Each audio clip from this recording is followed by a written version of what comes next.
बिस्मिल्लाहिर्रहमानिर्रहीम। मेरा नाम इरफानुल्लाह खान मरवत है और मैं ग्रैंड डेमोक्रेटिक अलायंस GDA का वाइस चेयरमैन हूँ।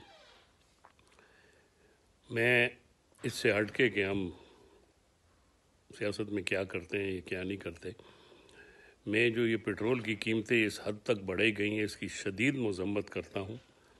12 रुपए एक ही झटके में पाकिस्तान के आवाम के लिए बर्दाश्त से बाहर है और मैं समझता हूँ कि ये ठीक फ़ैसला नहीं है।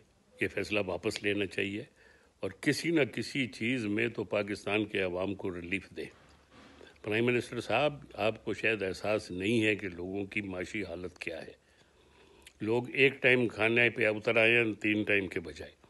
अब आप उनके मुंह से ये एक टाइम की रोज़ी जो है इसको भी छीनना चाहते हैं।